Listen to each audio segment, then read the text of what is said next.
বিয়ে মানে হচ্ছে একজন পুরুষের কাছে বউ, আবার একজন মেয়ের কাছে বিয়ে মানে হচ্ছে একজন পুরুষ, একজন হাজব্যান্ড, একজন স্বামী।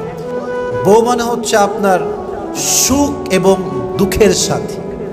বউ মানে হচ্ছে আপনার জীবনের অর্ধাঙ্গিনী। বউ মানে হচ্ছে আপনার অভিমানের জায়গা, আপনার ভালোবাসার জায়গা।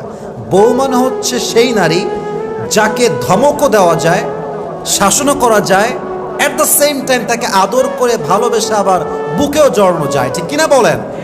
This is called wife materials. এটাকে বলা হয় বউ।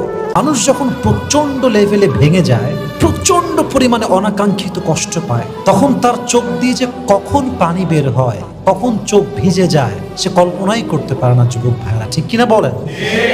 আমি এটা মনে প্রাণে বিশ্বাস করি, মানুষ যদি প্রকৃতপক্ষের মানুষ হয়, আমি আবারও বলছি, আই রিপিট অ্যাগেন, মানুষ যদি প্রকৃতপক্ষের মানুষ হয় আর সে যদি খুব বেশি কষ্ট পায় জীবনে, খুব বেশি কষ্ট, তার চোখ দিয়ে পানি অটোমেটিকলি বের হয়ে যাবে, ঠিক কিনা বলেন?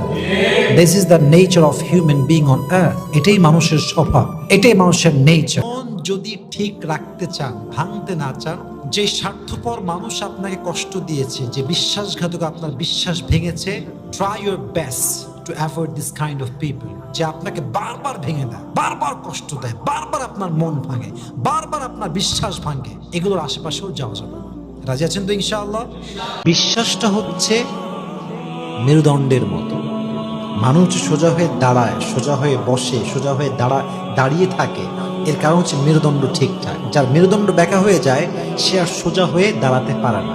বিশ্বাস হচ্ছে সম্পর্কের মাঝে একটা মেরুদণ্ডের মতো। এটা যখন ভেঙে যায়, সম্পর্ক আর কখনো আগের পর্যায়ে ফিরে যেতে পারে। হাজবেন্ড যদি তার ওয়াইফকে ডিভোর্স দেয় অথবা ওয়াইফ তার হাজবেন্ডকে আইনি প্রক্রিয়া ডিভোর্স দেয়, always it doesn't mean that both are not good person. It doesn't mean that wife is not good person. It doesn't mean that husband is not good person. ব্যাপারটা এরকম নয় যে ডিভোর্স হয়ে গেছে মানেই মেয়েটা খারাপ, ডিভোর্স হয়ে গেছে মানেই ছেলেটা খারাপ। It's not like that. কখনো কখনো এরকম হয় যে তালাও ঠিক, চাবিও ঠিক। ব্যাপারটা আসলে এরকম যে তালাও ঠিক আছে, চাবিও ঠিক আছে, বাট যেই চাবি দিয়ে তালাটা খুলবে, এটা আসলে চাবিটা আসলে নয়। অতএব মাঝে মাঝে ডিভোর্স হওয়াটা উত্তম হয় এই জন্য, কোরআনে আল্লাহ তাআলা বলছেন, যখন তোমরা বুঝে ফেলবা যে তোমরা আল্লাহর হুদুদ যেটা আছে, সীমা, এটা অতিক্রম করে ফেলেছো, তোমরা আর পারছো না, একে অপরের প্রতি মহব্বত নাই, ভালোবাসা নাই, বিশ্বাস নাই, ট্রাস্ট নাই, আল্লাহর যে সীমারেখা এটা তোমরা ক্রস করে ফেলেছো, সেই ক্ষেত্রে বিচ্ছেদটাই হচ্ছে উত্তম ফয়সালা জীবনকে শুরু করার জন্য। সো দ্য ফ্যাক্ট ইজ, যদি ডিভোর্স হয়ে যায় একতরফা, যে মেয়ে খুবই খারাপ, ছেলে খুবই খারাপ, ইটস নট লাইক দ্যাট। মাঝে মাঝে উভয় ব্যক্তি ভালো হতে পারে, বাট ডিসিশন নেওয়ার মাধ্যমে জীবনটা অনেক সময় সুন্দর হতে পারে ইনশাআল্লাহ তাআলা। কিছু মানুষ আমাদের বিশ্বাস এমন ভাবে ভেঙে দেয়, এমন ভাবে আমাদেরকে কষ্ট দেয়, আঘাত করে, জুলুম করে, যে আসলে এরপরে যতই ট্রাই করি ক্লোজ হওয়ার জন্য, যতই ট্রাই করি ভালোবাসার জন্য, যতই ট্রাই করি ক্ষমা করার জন্য, ওই ক্ষমাটা আর আসে না। দিল থেকে ভালোবাসাটা আর কেন যেন আসে না। অটোমেটিকলি বদদোয়া চলে আসে, and it happens automatically. Auto দোয়া চলে আসে, বদদোয়া। চাই না বদদোয়া দিব, তাও চলে আসে বদদোয়া। এজন্য কাউকে আঘাত করার আগে, জুলুম করার আগে 100 বার ভাবেন যে আপনি কার বিশ্বাস ভাঙছেন, আপনি কার বিশ্বাস নিয়ে খেলছেন। এবং মাথায় রাখবেন যে বদদোয়ার জন্য হাত তুলে বদদোয়া করা ইজ নট ইম্পর্টেন্ট। যদি কারো মনের চাপা আঘাত, চাপা কষ্ট, বুক ভরা কষ্ট তার চোখ থেকে এক ফোঁটা পানি বের করে দেয়, হতে পারে এটাই আপনার জন্য জীবন ধ্বংসের বড় একটা কারণ হবে যুবক ভাইয়েরা। এজন্য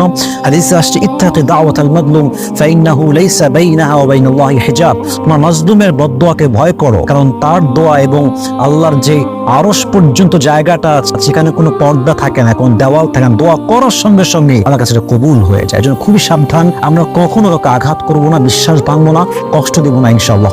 হাজবেন্ড এবং ওয়াইফের রিলেশনের মাঝে ঝগড়া হবে। মানুষ বলে না যে খেলা হবে, তো বিয়ের পরে ঝগড়ার খেলা হবেই। এখানে কিচ্ছু করার নাই ভাই, যত বড় কুতুবুদ্দিন আপনি হন, আর আপনি যেই হন না কেন, whoever you are doesn't matter, it's not a big deal man, ঝগড়া হবেই।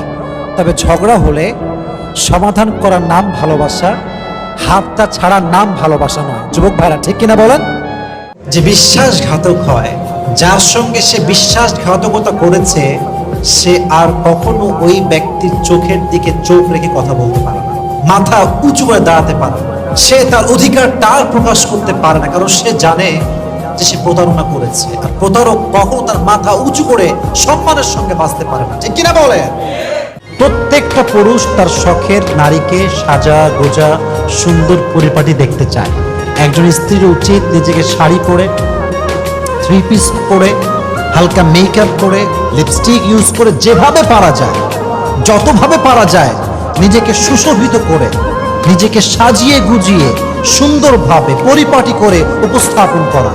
স্ত্রীর চোখের দিকে যখন স্বামী তাকাবে, তার চেহারা দেখে যখন স্বামী খুশি হবে, এতেও সেই মেয়ে সব পাবে। মনে পড়বেন না তো সবাই? আপনার সঙ্গে বিশ্বাস ভাঙতে পারে আপনার স্বামী। মেয়েদের কাছে বলছি, বিয়ে করেছেন, দেখছেন যে আপনার স্বামী ওপেনলি মেয়েদের সঙ্গে প্রেম করতেছে, বাইরে ঘুরতেছে, তার রিলেশনশিপ আছে, আপনি জানেন, প্রমাণও আপনার কাছে আছে, বিশ্বাসঘাতকতার শিকার আপনি হয়েছেন, কি করবেন? মনে রাখবেন, দুনিয়াতে ছেলে মাত্র একটাই নাই, আরো ছেলে আছে। হ্যাঁ, you have to try your best. যতক্ষণ পর্যন্ত পারা যায় চেষ্টা করবেন, বাট কখনো নিজের পুরো জীবনটাকে এমন ভাবে কাউকে দেওয়া যাবে না যে সে পুরো জীবনটা নিয়ে খেলবে আমার, ঠিক কিনা বলেন? অতএব ভিন্ন অপশন নিয়ে আপনি চিন্তা করতে পারেন প্রিয় বোন আমার। স্ত্রীকে জড়িয়ে ধরলে যে শান্তিটা পাওয়া যায়, যে মানসিক শান্তি পাওয়া যায়, এটা পৃথিবীর কোথাও আপনি খুঁজে পাবেন না। সুবহানাল্লাহ পড়ে।